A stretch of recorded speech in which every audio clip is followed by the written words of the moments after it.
welcome to another episode of Therapy by the Book, the show where we take your favorite fictional characters and ask the question, what would it be like if they came to therapy? My name is William Haddad, and for today's character client, we have the dragon rider Murtagh from the Inheritance series, and of course, his dragon Thorn. The Inheritance series is one of my favorite classic fantasy series that I grew up with as a kid. I first read the book Aragon, which is the first book in the series, in high school, and became thoroughly engrossed with it from the get-go. The series itself stands out to this day as, I think, one of the more impressive fantasy novels for both its scale, the vast scope of the world that the author Christopher Paolini created, as well as the level of depth and detail that he goes to in fleshing out each of the different races in the world, which is called Alagaësia, and the lore and the magic system as well. There's a lot of intricacies, but the intricacies themselves are always delivered in a way that's very, very easy to comprehend. You don't have to be piecing together a lot with this series to make sense of what's going on. You don't have to be combing through pages and pages of appendices like you do with some other fantasy authors to get a full grasp on the history behind the peoples and the land of Alagaësia, that the main events as they transpire. So before we get into Murtagh and Thorn themselves, I want to talk a little bit about the lore and the history of the world, Alagaësia, that they inhabit. I'm going to start first with the history of the dragon riders, because that's going to be very pivotal to understanding where these two are coming from for therapy. So in Alagaësia, dragons are a natural species. They existed long, long ago for thousands of years, and dragons are inherently incredibly powerful beings in this world. In any universe where there's dragons, obviously, that tends to be the case. But in Alagaësia in particular, dragons have a couple extra tricks up their sleeves. They inherently understand how to use magic, almost on an instinctive level. They have a natural efficiency for it, and they know what a lot of the words in what's called the ancient language, which is basically the language that was first established in this world at almost its founding. Which gave everything in the world its original name and identity, and later on became kind of the source for using magic.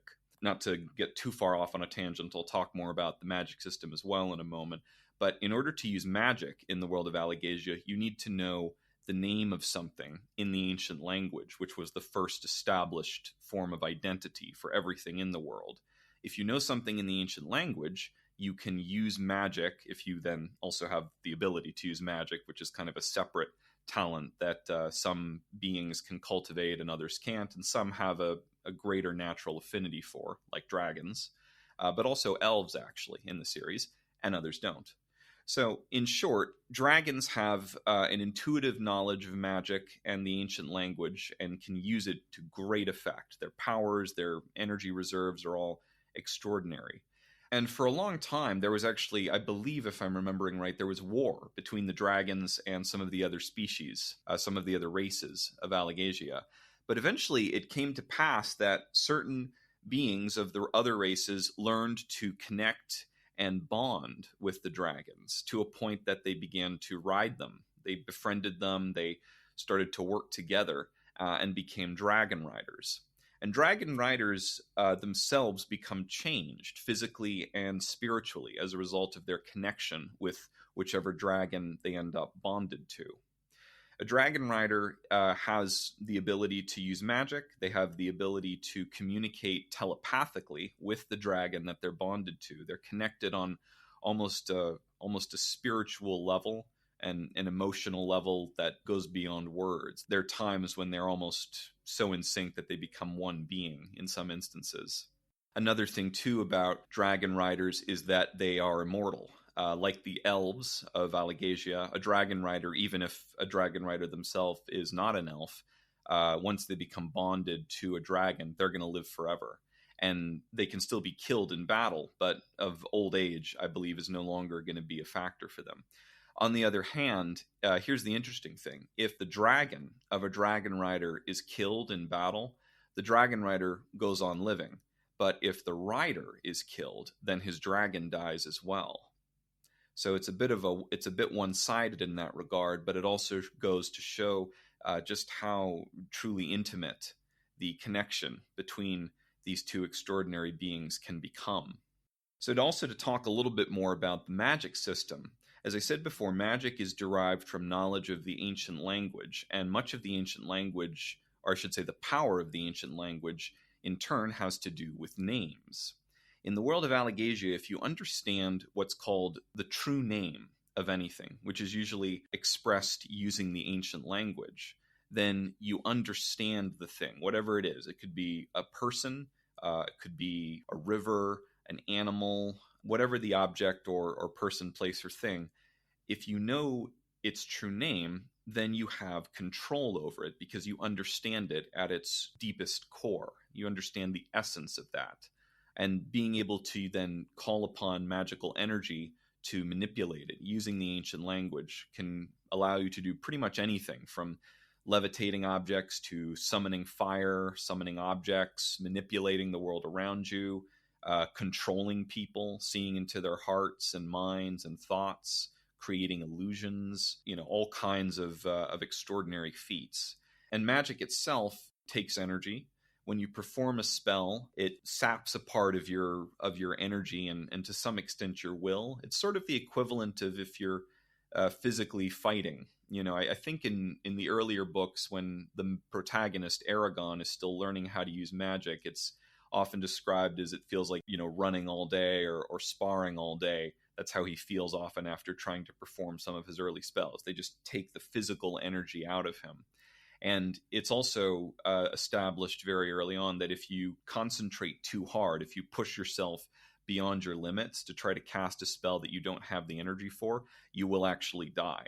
It is possible to kill oneself simply through overexertion of trying to perform magic that's beyond your capacity. So it's an interesting magic system, both in the sense of how it draws directly on a person's own kind of life essence, and in the sense that this ancient language and the power of names ties in very heavily with what it allows you to do and how one learns it in the first place. Moving on a little more into the background of Murtagh, who, like Aragon, is a dragon rider, and although not the protagonist of the first three books, actually is the protagonist of the fourth book and most recent one that came out just a couple years ago, actually, just called Murtagh. And it's the fifth book, in the Inheritance series.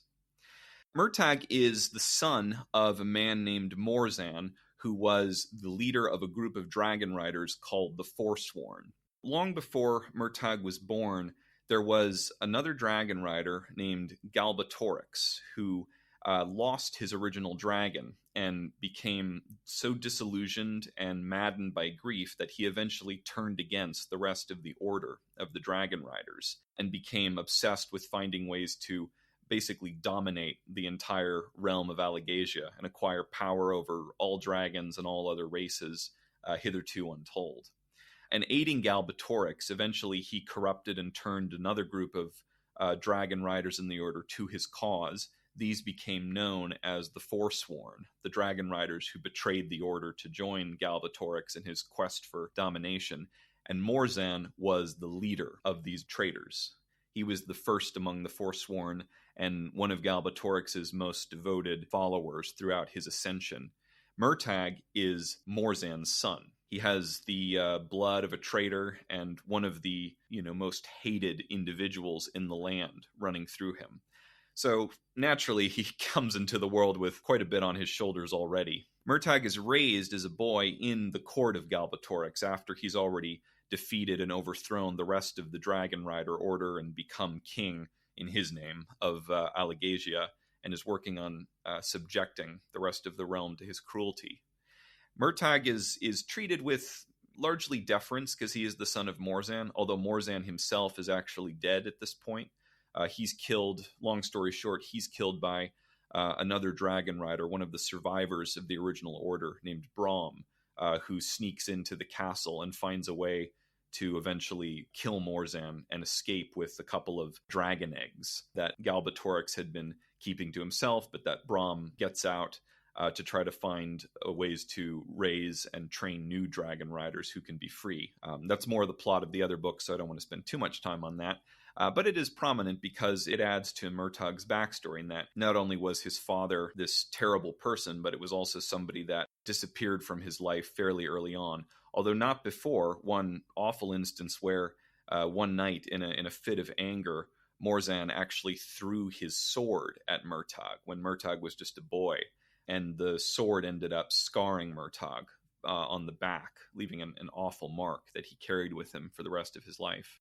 As for Murtagh's mother, she herself disappeared. Again, long story short, though Murtagh doesn't realize this at the time, she escapes the castle with Brahm, who she ends up falling in love with, and betrays and leaves Morzan for to try to escape with him and live a life that's a little more free.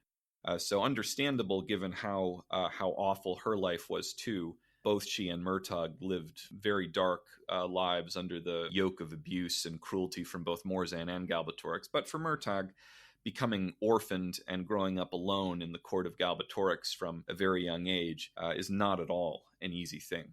And although he's, as I said earlier, treated with a certain amount of deference from most of the other people, he's also mocked behind his back. He's also considered something of an enigma. He really doesn't have any friends, except for one man who is one of the sword masters at Galbatorix's court.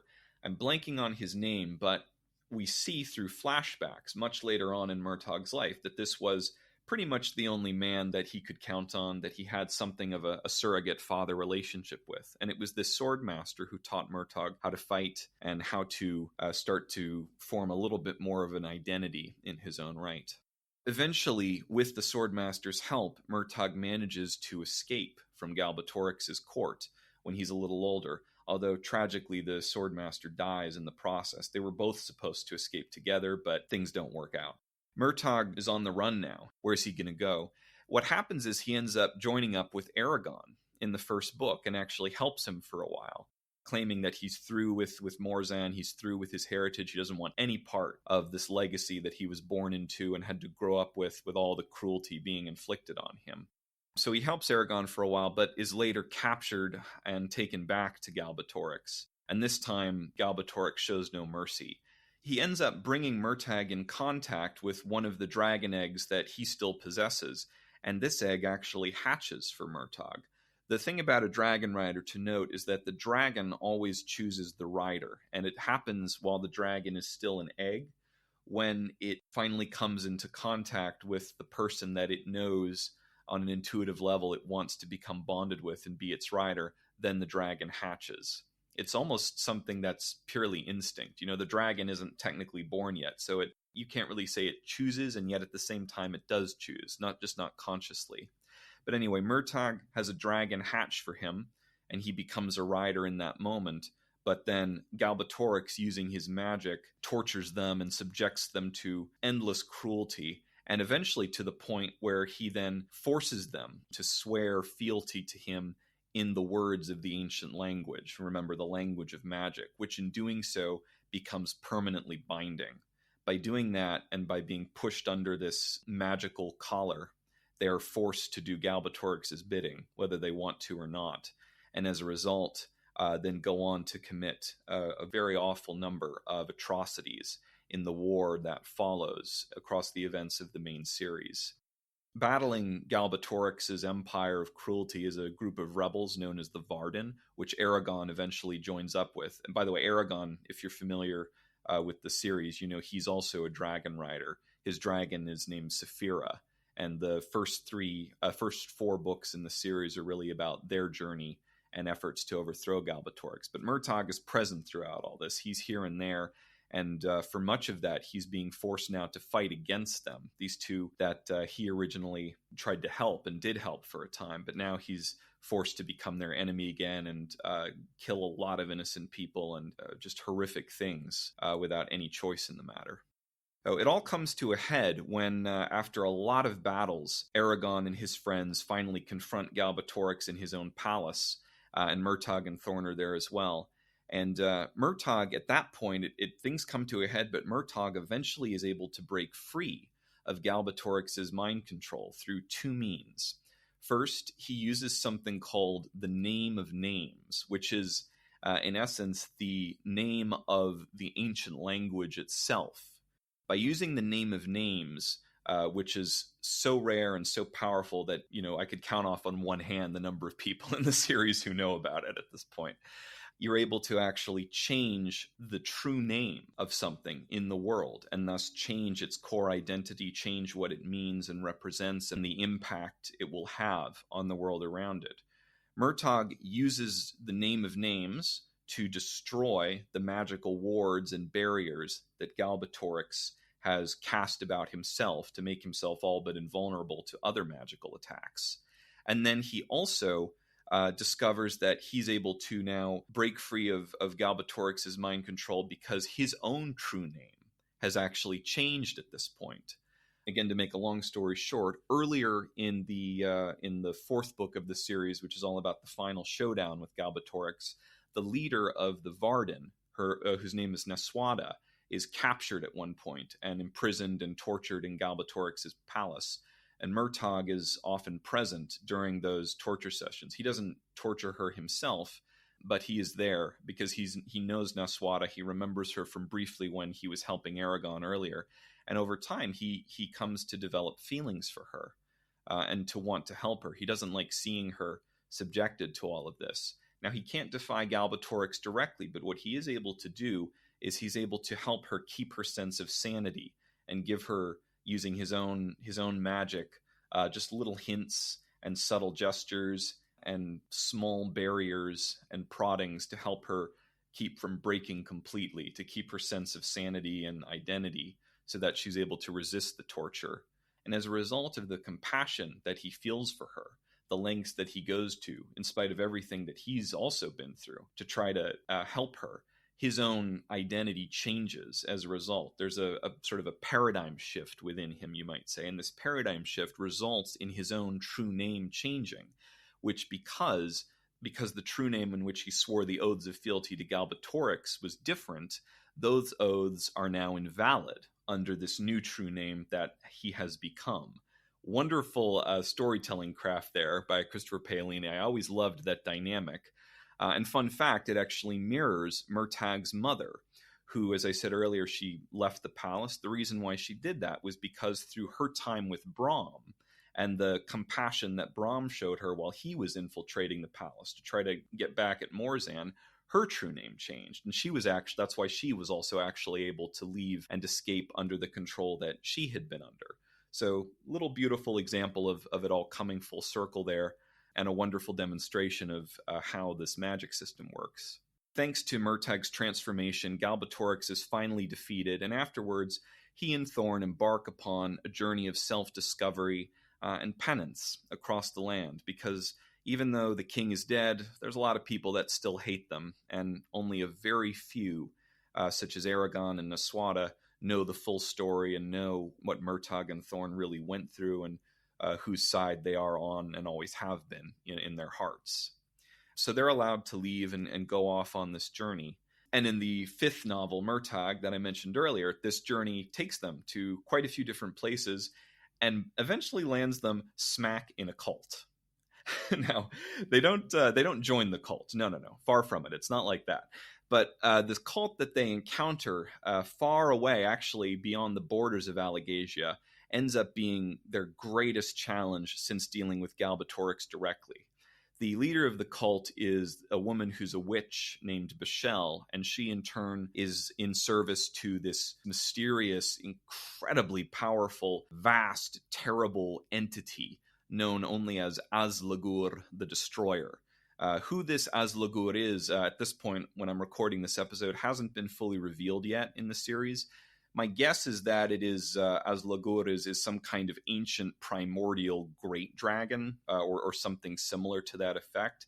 Definitely an ancestor or cousin of the dragons that we know, but on a scale far, far unlike anything we've ever seen, including Galbatorix's own dragon, Shruken, who was, the size of a mountain when we see him show up in the fourth book. Murtagh and Thorn, it's just the two of them, remember, facing this cult. The odds are pretty stacked against them, and they're not exactly at their best mentally after everything they've been through. They end up getting captured by the cultists and once again subjected to a lot of torture. And this time, the torture is so severe that Murtagh is eventually broken to the point of mutism and brief dissociative compliance to the cult.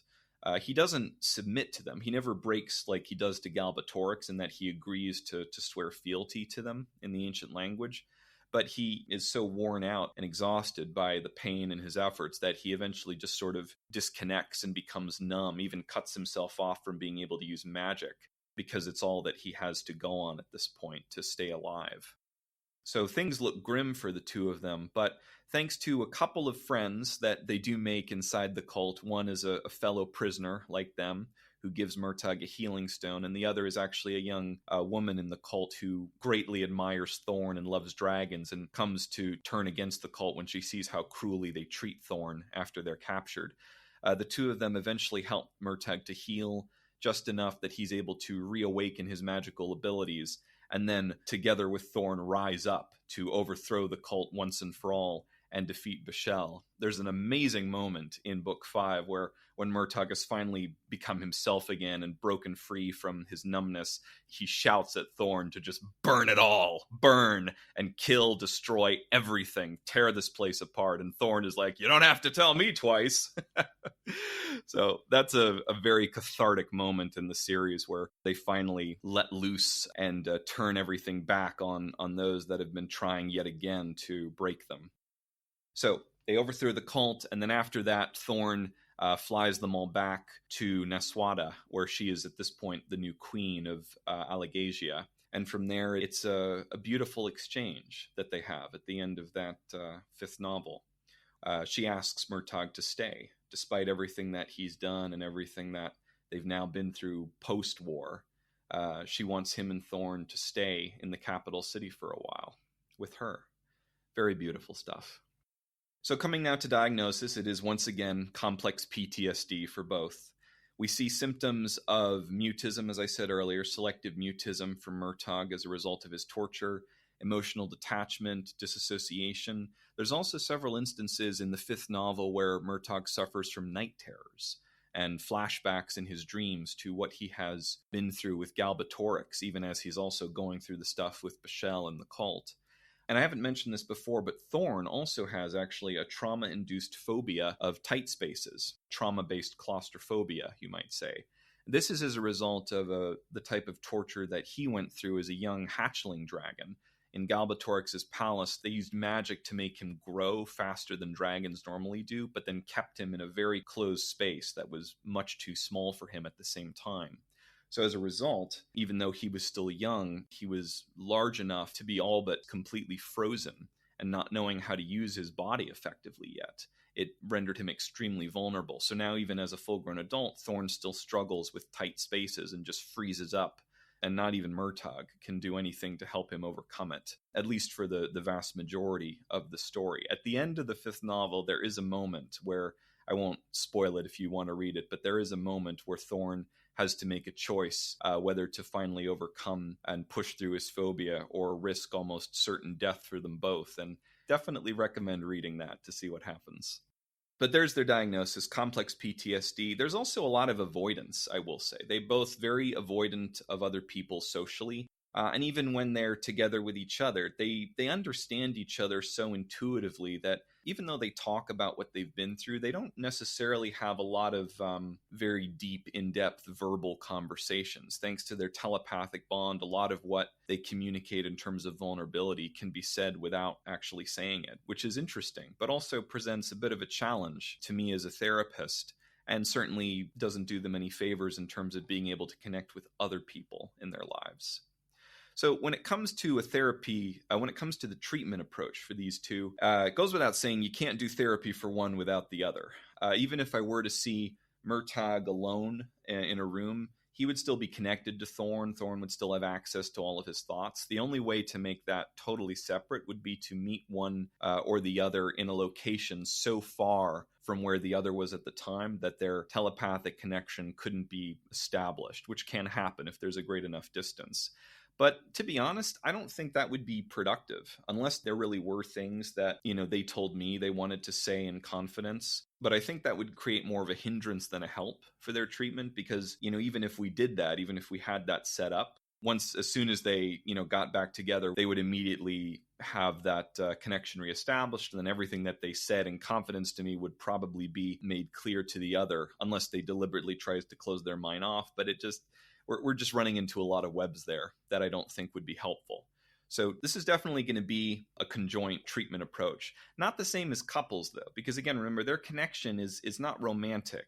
In fact, in many respects, it goes beyond that of romantic partners. It really is a bond that is kind of hard to put into words because of how closely they're linked, spiritually, magically, emotionally, in so many respects. Understanding the strength of this bond is crucial to being able to help them feel like they can start to talk about themselves, as well as to help them both establish their own individual identities in therapy. I think making sure that they feel I understand where they are coming from in terms of how deeply connected they are, which would take time. Being, obviously I'm not a dragon rider. I don't have a common frame of reference. So empathy is really going to be how I learn to meet them where they're at in that regard. Now, even though they could telepathically also use their magic to communicate feelings and memories with me, I still think that talk matters in terms of how I communicate with them and how I would want them to tell their story to me. Why is this? Well, as I was saying earlier, the fact that they are so familiar with communicating often non-verbally or half verbally, half intuitively with each other kind of puts them at a bit of a disadvantage for being able to communicate these same things to other people in a normal social context. And inadvertently, I think we see over the course of the books how this does make them, it kind of reinforces their sense of being social outcasts. Now, they do encounter a lot of hatred from the other people, and rightly so. They killed and caused a lot of hurt. But they've come a long way since then. Things are different now. Time is passing. The world is changing. And it is in their best interests, I think, to explore new ways of social connection and maybe coming out of their shell a little bit, at least learning to communicate verbally that go beyond just their normal MO with each other. And exploring a talk-based approach in therapy is one way to make that happen. I think talk still matters. In terms of location, field sessions would probably be best, given Thorn's size, and also, to be respectful, even though it may be in their best interest to look at social amiability or openness. I'm not going to say come into the middle of the city for a session. I'm not going to make Thorn certainly squeeze into a tiny office for therapy or stick his head through the window. Probably not agreeable for either of them. So field sessions out in the open, somewhere private, a hill, a mountain, or by a river, anywhere that they can feel calm and safe to talk with me about these things. The hardest part, I believe, is going to be getting both Murtagh and Thorn to talk about themselves to another, simply for the reason that, like I said before, it's just not something they've ever had a lot of practice at, and really, in many respects, not something that has ever been that safe for them to do. As difficult as it may be, and as much as talking may be in their best interest, it may be better to start off with a different approach that's a little more silent-based. Meditation or exploration of where we're having the field session, walking, hiking, or I suppose technically we could do flying therapy if Thorn felt comfortable with me riding him along with Murtagh. There may be ways to begin to build that initial rapport simply by going on the move with them a little bit. But the more that they can start to feel safe in the presence of the therapist and feeling comfortable talking about themselves, the better.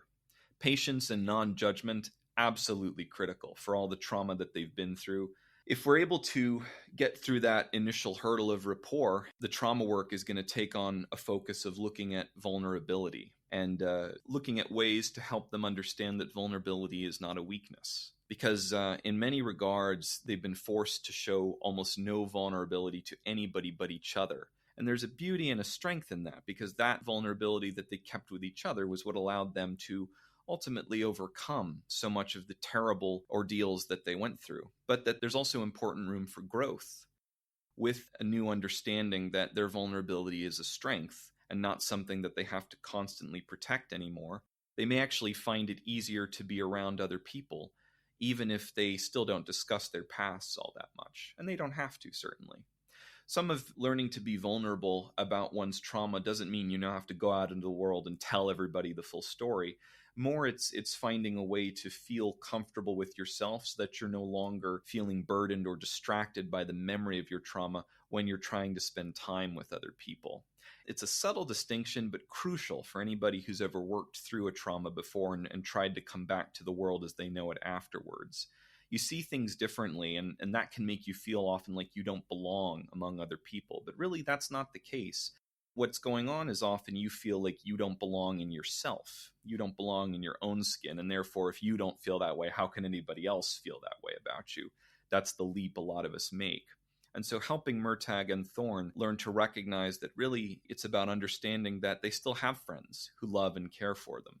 And that the more comfortable they can feel in their own vulnerability and coming to terms with their trauma and knowing the words to verbally talk about it with people if they wanted to, whether or not they actually do, the easier a time they're going to start to have as they rejoin the world in the capital with Naswada and the other citizens of Alagaësia.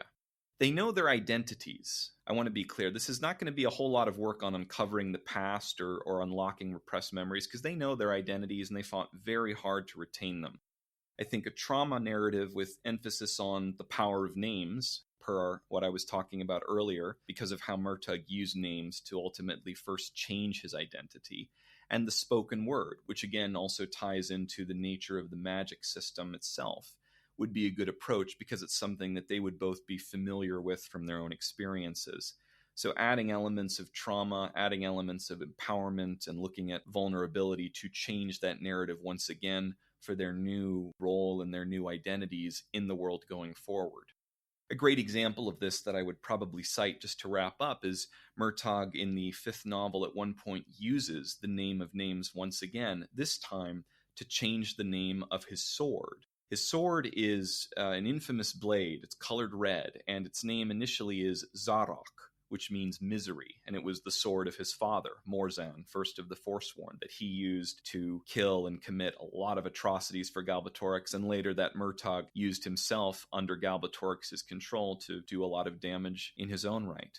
Now, in the 5th novel, Murtagh uses the name of names to change Zarok's name to Ithring, which means freedom. A very beautiful moment. And it's in the light of actions like that, as their therapist, I would encourage them to continue to move forward with changing their own names and then living up to those new names and embracing what that means to them. Well, that's going to about do it for this episode. Thank you as always for tuning in. I hope you enjoyed, and I'll see you all next time on Therapy by the Book.